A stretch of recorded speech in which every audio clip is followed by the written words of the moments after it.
Assalamualaikum warahmatullahi wabarakatuh.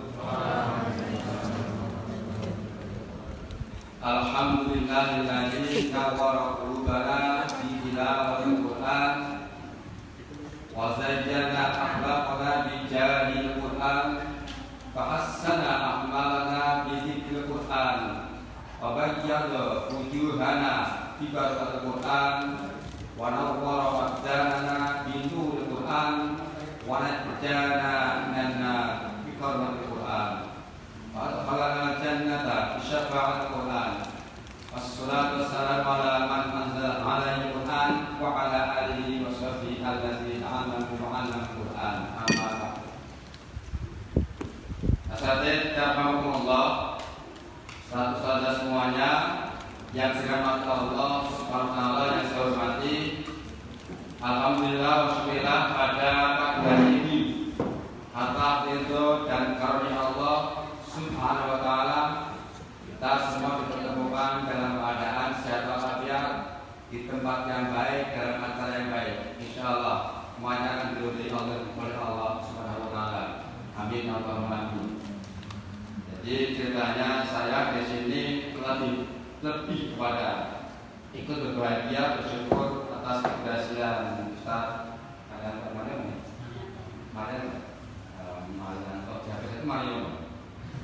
itu Marianto. Jadi dia ambil informasi akan keadaannya, saya langsung bilang saya datang kapan mau pembinaan. Alhamdulillah hari ini kita berhasil mengadakan acara untuk pembinaan tafsirul Quran dan juga nanti insyaallah ada kiram Ramadan.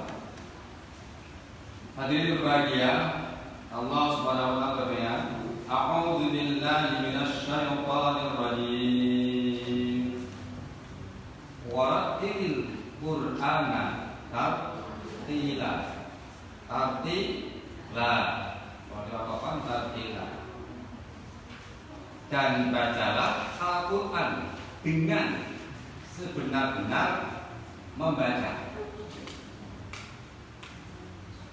Inilah pedoman yang kita pakai. Para ulama menentukan hukum disinilah hukum membaca Al-Quran dengan tartil, dengan kemudian itu hukumnya fardu ain, ya, fardu ain. Jadi warattil dan bacalah Al-Quran, bacaan Al-Quran tartilan dengan sebenar-benar membaca.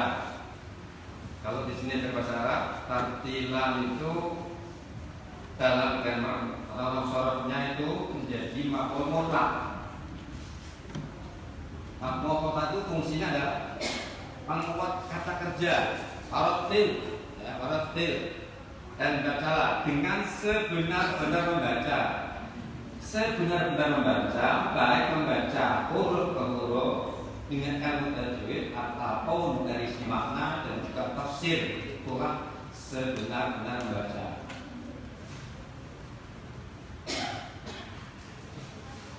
Itu pedoman dasar di mana Al-Quran itu harus dibaca dengan sebenar-benarnya adalah surat Al-Muzammil ayat 4. Jadi kalau kita sudah membaca Al-Quran, tidak boleh sembarangan. Karena Al-Quran itu adalah kalamullah, di mana Rasulullah man arada an yatakallama ma'allah falyaqra al-Quran.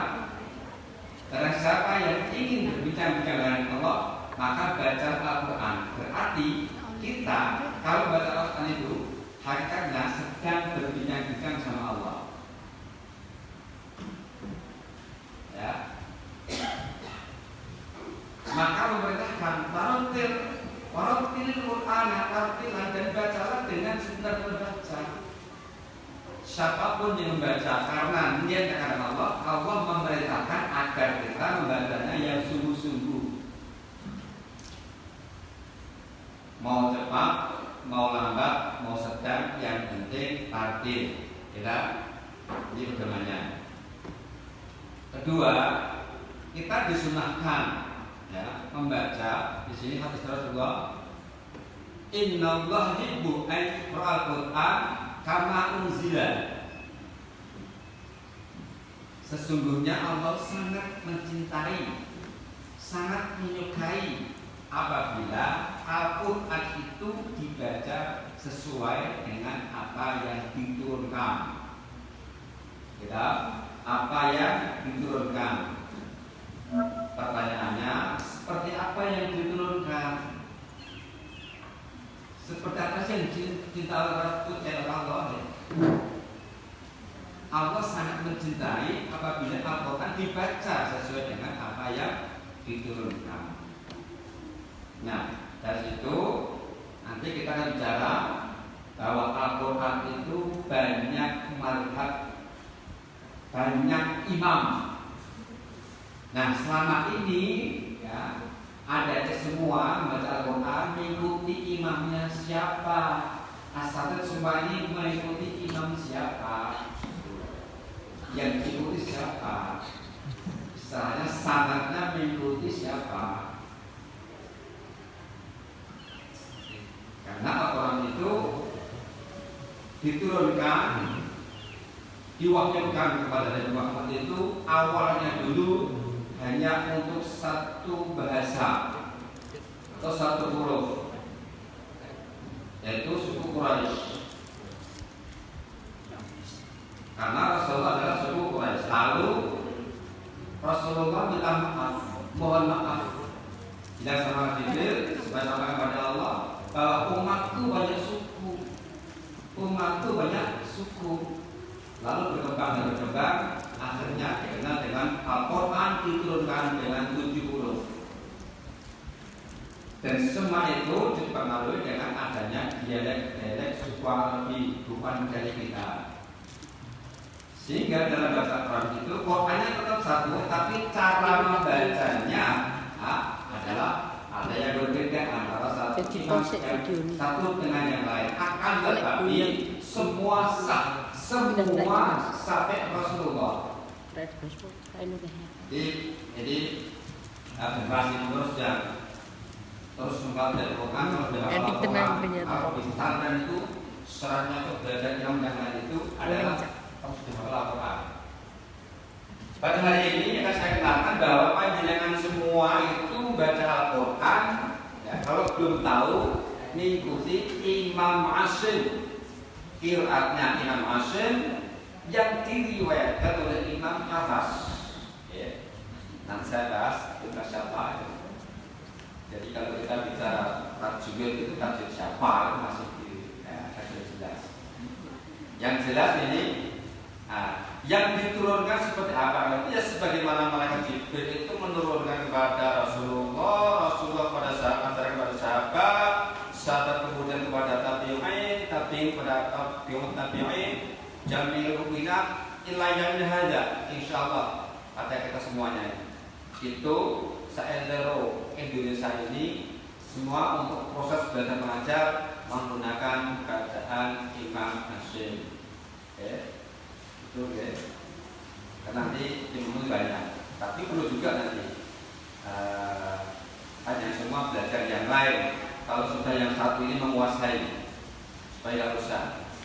Dan banyak boleh belajar di kami ada pakarnya. Nah, kemudian di samping kita itu membaca sesuai yang diturunkan, disunahkan pula kalau kita membaca dengan suara yang indah. Jadi pertama harus tartil, kedua sesuai dengan diturunkan, yang ketiga indah. Zayyinul Qur'ana asfarikum fa inna sawtal hasan yazidul khalqi husna. Jadi bacalah Al-Quran, hiasilah Al-Quran dengan suaramu yang indah.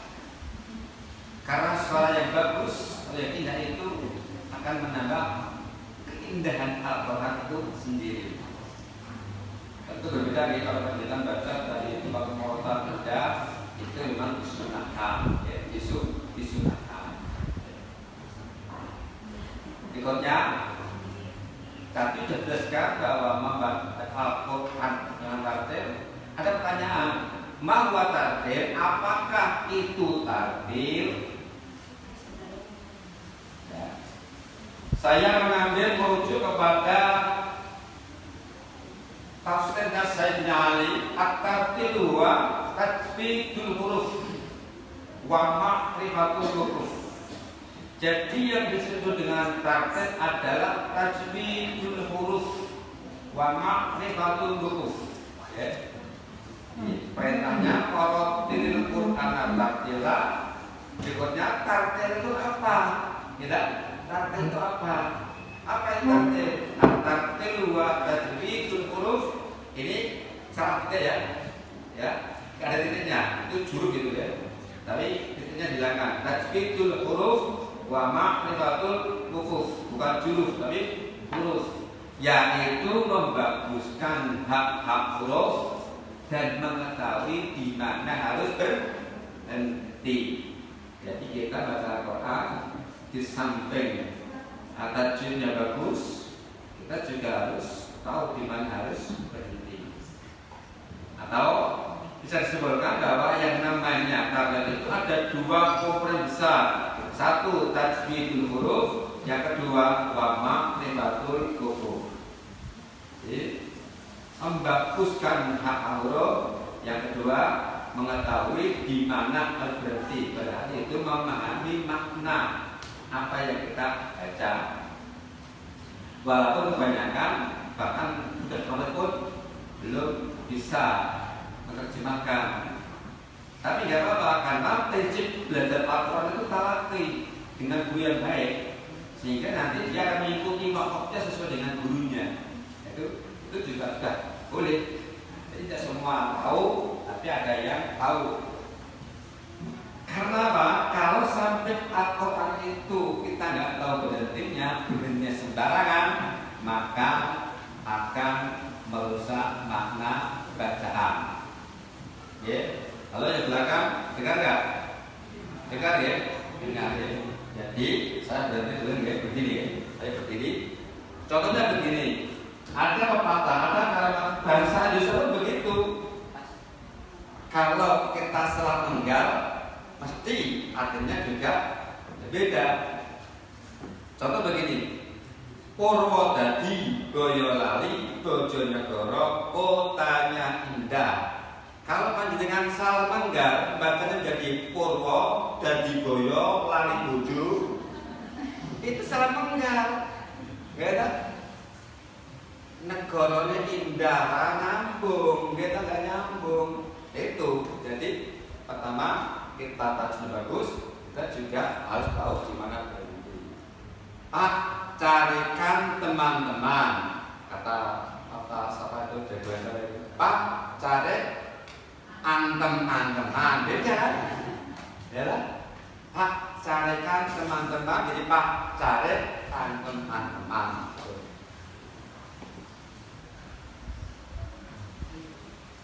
Itu saya sering baca berita itu ya lucu-lucu kadang-kadang karena kita pemainnya nggak jelas begitu itu.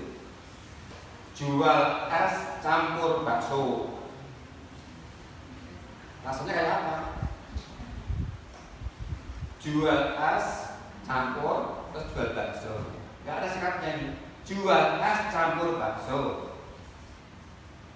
Berarti kan baksonya maksudnya belum es itu. Itu jadi kita harus tahu berhenti. Nah, sekarang ya berikutnya apa sih bahasa ilmu tajwid ini ya? Ya, bahasa ilmu tajwid. Sebelum tajwid, sahabat, tajwid siapa? Kita belajar tajwid siapa? Nah, tadi saya sampaikan yang kita pelajari tajwidnya Imam Hasyim, yang lengkapnya adalah Abu Bakar bin Abu Nujud Al-Sadari Al-Asadi, yang merupakan maha guru qiraat di Kufah dan wafat di sana pada tahun 127 Hijriah. Maaf, lahirnya sampai sekarang belum diketahui tahun berapa. Saat beliau itu termasuk yang kitabnya Barwan itu di Batu Barwa itu nggak ada juga. Jadi yang diketahui hanya mah wafatnya. Nah, kalau imam yang lain itu ada lahir, meninggal, tapi yang Imam Hasyim itu baru diketahui wafatnya. Imam Asy'ari memiliki syarat bacaan seperti berikut. Ia membaca dari siapa? Dari Abdurrahman Abdullah bin Ubaid As-Sulami. Abdurrahman membaca dari Abdullah bin Mas'ud. Kemudian Utsman bin Affan, Ali bin Abi Thalib, Ubay bin Ka'ab, dan Zaid bin Sabit, dan para sahabat tersebut menerima dari Rasulullah semuanya sampai kita pada guru-guru kita semuanya. Insya Allah panjenengan walaupun kemarin nggak tahu gurunya Pak Maryanto, Pak Maryanto punya guru walaupun dia nggak ngerti, tapi insya Allah kesini harinya, ya tak? Istilahnya gitu. Kalau di kami ada yang juga yang dia jadi panggil nasional itu, dia ada sanad atas. Dari mana kerja ini sampai Solo nah, dengan insya Allah walaupun belum paham, tapi ajaran yang diajarkan adalah sama yang kita pelajari ini. Besok orang tanya, panjangan tahu kamu baca mengikuti imam siapa? Mengikuti Imam Asy'ari, ya, yang diriwayatkan oleh santrinya namanya Imam Hawas. Imam Hawas itu perawinya. Jadi Imam Asy'ari itu punya dua murid, punya dua santri, namanya Imam Asy'ari, yang dua Imam Syu'bah. Nah, perlu juga nanti ini para asatidz perlu pengembangan juga. Soal seperti apa bacaannya? Sama nggak dengan Imam Asy'ari? Sama dengan Imam Hafiz? Karena Imam Asy'ari itu punya murid Hafiz sama Syu'bah.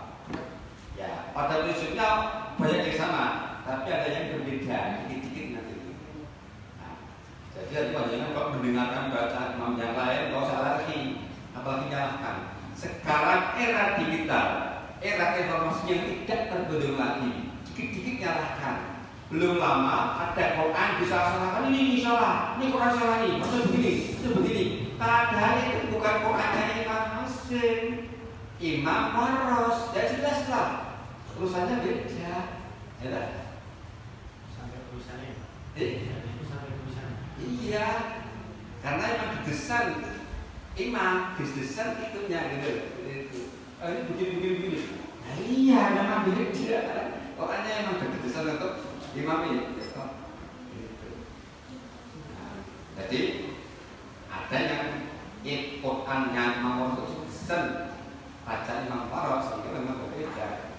Jadi orang baca langsung begitu, nggak usah mikir lagi. Kan satu qiraat, bukan lagi. Kalau kita kan belajar sofra kan, pindah. Kalau ini enggak.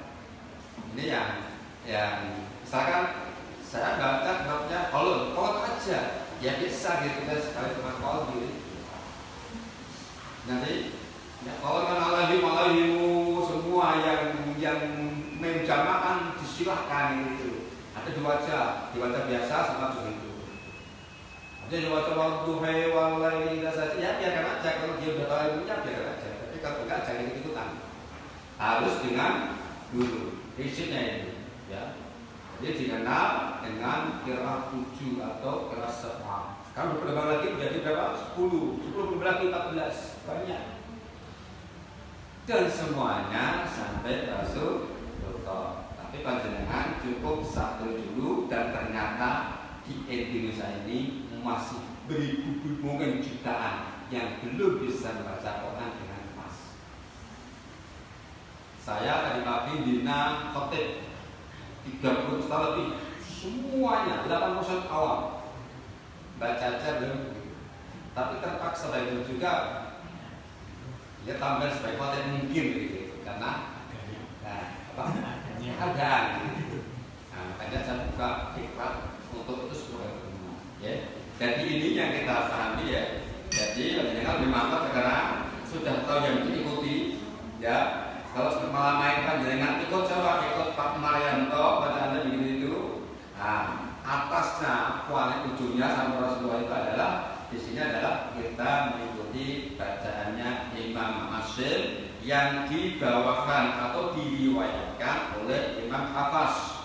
Kebetulan Imam Hafiz itu adalah santri yang disayangi dan ternyata dia adalah anak tirinya. Gitu. sangat dekat sekali dengan gurunya, sudah materi, disayangi lagi gitu, sehingga dia banyak merawat. Sebetulnya bukan banyak, kitanya juga, tapi yang ditulis di kitab-kitab itu yang populer. Jadi masing-masing imam 7 itu nanti punya murid dua-dua gitu, semuanya punya dua. Nah, Imam Asim muridnya adalah Syu'bah sama Hafs, yang sangat lebih terkenal di Indonesia adalah Imam Hafs. Ya. Penjelasannya saya penjelasannya. Ya. Untuk sanad dalam membaca Quran, apakah kita itu wajib mengetahui sanad benar atau cukup kita itu sudah pernah disimak oleh siapapun dan dinyatakan benar? Karena beberapa waktu yang lalu sudah sempat ada yang kali ini sanadnya sopo istilah terus yang kedua tentang bacaan yang lain itu Pak. Bacaan yang lain itu kita Kan pakai bahan. Kan juga gitu. oh iya. Nanti kita nggak dengar di bukan ada di dalamnya. Ya, coba deh. Ya, supaya yang lainnya pakai mic boleh. Nah, kita sedang tadi sedang presentasi, sedang pengantar tartil aja. Ya belum tartil, pengantar tartil supaya kita paham lagi gitu ya. Yaitu mohon izin bertanya. Yang pertama tentang kewajiban, apakah kita wajib mengetahui sanad dari bacaan kita?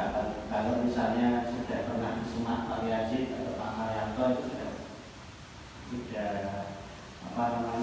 sudah dianggap bersanad atau harus resmi punya sanad siapa? Karena ada beberapa yang mungkin mempermasalahkan ngaji di sana itu sanadnya tuh bersanad enggak dan sebagainya. Terus yang kedua untuk bacaan selain Imam Asim ini kita di beberapa tempat itu sering ketemu ini kok beda dan sebagainya. Tapi karena kita ilmunya baru Imam Asim, kadang-kadang ini salah bacanya atau memang ini pakai yang lain gitu. Nah itu kalau misalnya ada yang sudah nanti dinyatakan menguasai Imam Asim itu kemudian mau belajar yang mengetahui yang lain itu gimana? Terima kasih. Gimana yang tepatnya ya? Baik. Jadi apakah wajib mengetahui? Apakah wajib langsung gitu ya? Selama ini saya belum mengkaji lebih dalam itu, tapi yang saya pahami sebetulnya apa yang kita kaji ini sudah ke sana. Oke. Nanti kalau harus takon urutnya dan sebagainya, maka sekarang saya jelaskan ini dalam rangka memantapkan penjenengan aja. Gitu? Kalau penjenengan sudah arahnya ke sini, gitu? Insya Allah guru-gurunya Pak Mananto dan sebagainya itu sudah ke sana. Bahkan kalau apalagi dengan saya sudah khotam dengan Pak Yusufan, Pak Kiai Wahab, Pak Kiai Yusuf banyak guru yang saya khotam, yang semua adalah Imam Asim, yang berarti kan sudah memakai, gitu? Walaupun nggak tahu, tapi bacaannya kan sudah pas, sudah benar. Nah, yang diajarkan untuk proses belajar mengajar ini, saya yang menyampaikan itu adalah bacaan Imam Asim yang jenengan sekarang sudah lebih mantap bahwa sudah pakai bacaan itu, standar itu, ya, itu.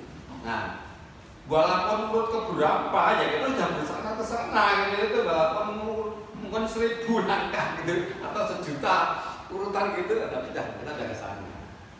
Nah, apalagi insya Allah ya, guru saya kan pakai Liban, yang juri tahun nasional, dia siapkan. Oh belajar di mana di AMI ada pakarnya asal bunga, nah saya itu pakai Liban, beliau dulu juri tahun Quran tingkat nasional ya setiap tahun itu.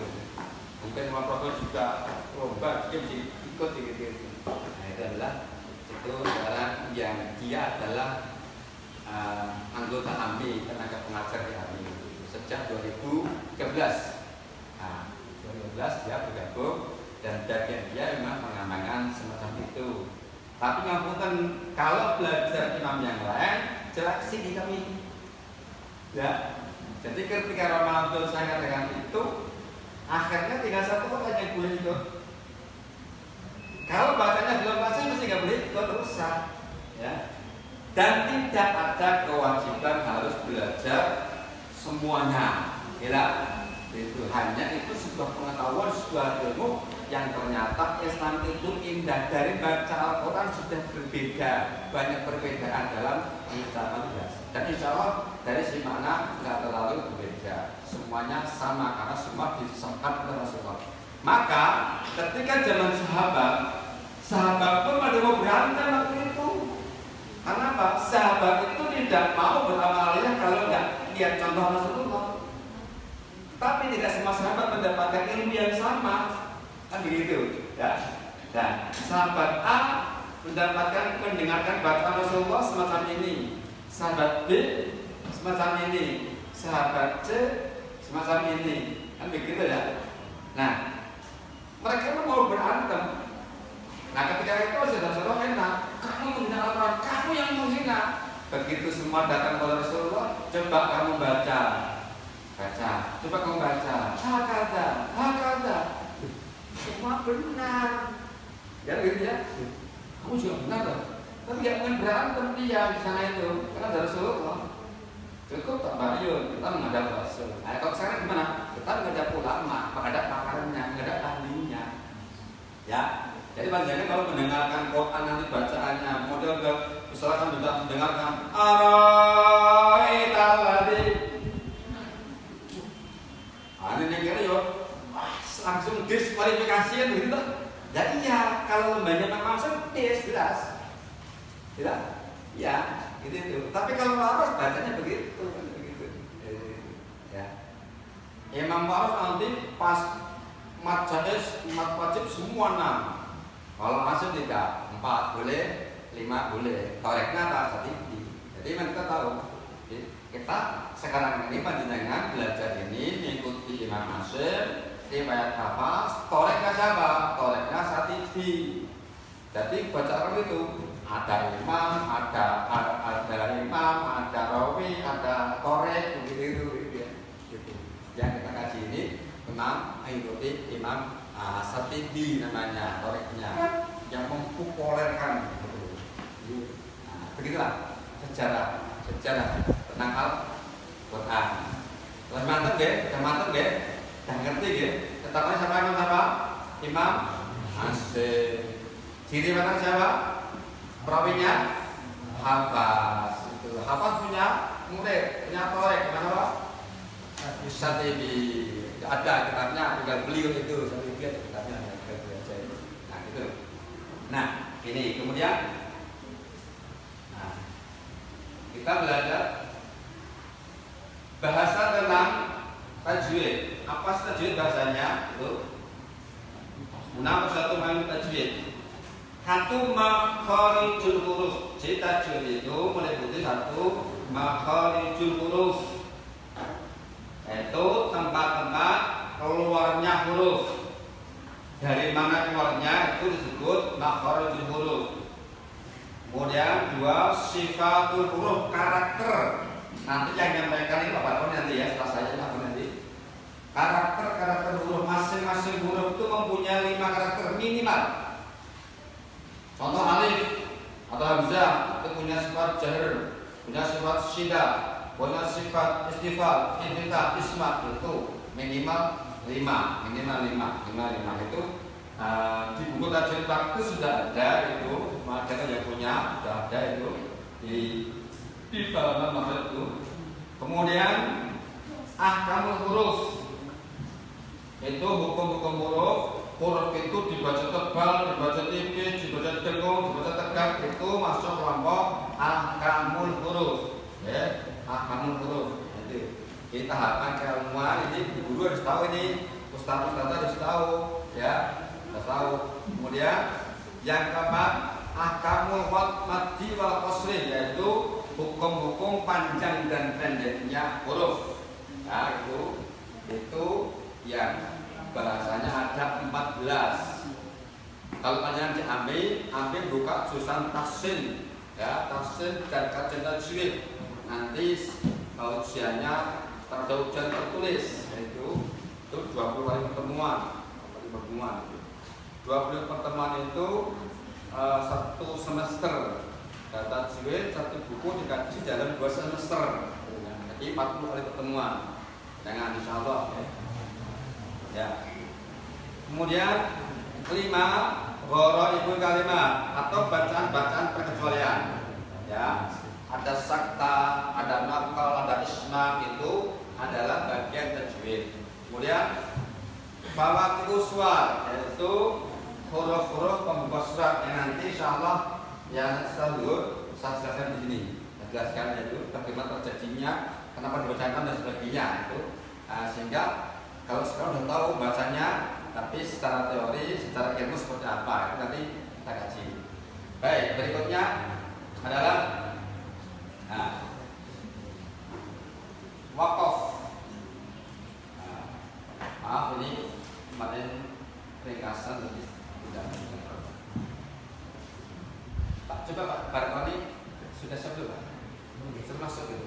Nah, kita langsung bahas tajwid aja ya.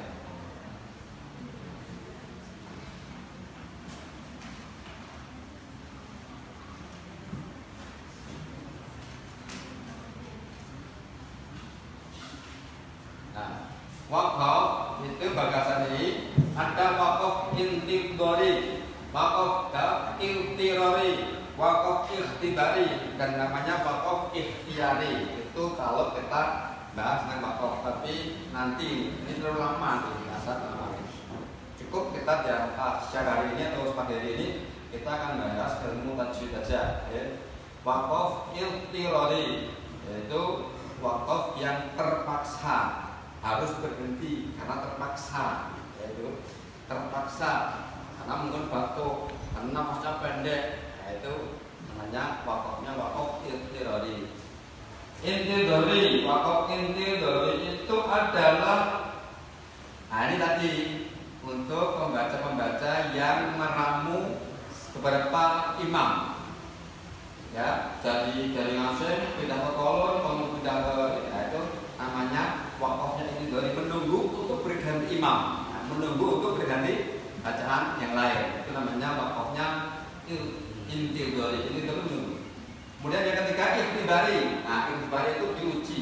Jadi ketika kita sedang diuji, kita boleh putus-putus, tidak harus seperti kita baca Bismillahi ar-Rahmani ar-Rahim, itu karena jadi sedang diuji untuk menerjemahkan atau sedang mengikuti lomba terjemah latihan.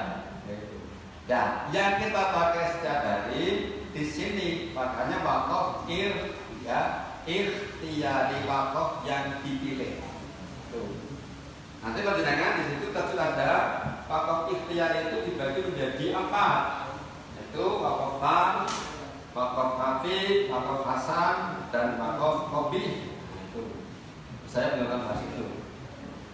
Panggilan Ustaz Barkoni untuk menggantikan saya menyampaikan materi makhorjul huruf wasfaduha.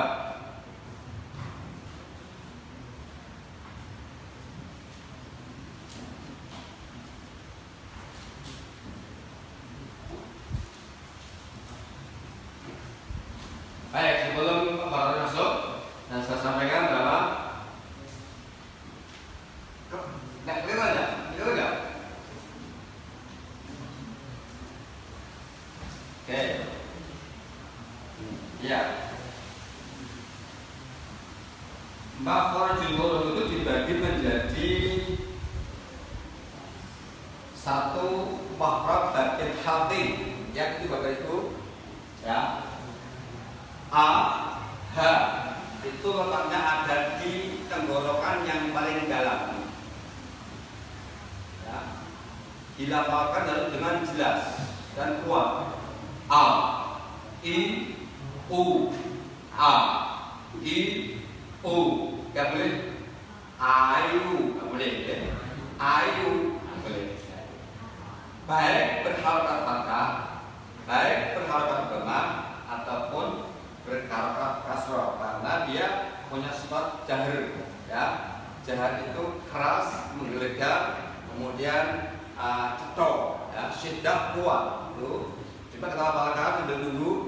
A, I, U, mari. A, I, U. Jangan ragu-ragu dengan A.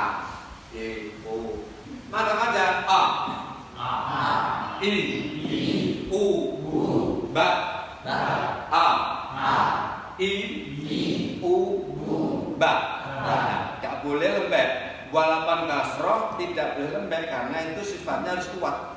Ya, biasanya kalau sudah tadarus masuk Al-Quran, kasrohnya sering lembek. Contohnya begini, ulaika dibaca ulaika, unzila ilaika, gitu. Itu lembek namanya. Ya, jadi itu namanya hamzah walaupun dia fathah, dhammah, kasrah tetap kuat. Ulaika unzila ilaika, ya. Silakan. Ya. Jadi saya buka aja, ya, membuka aja.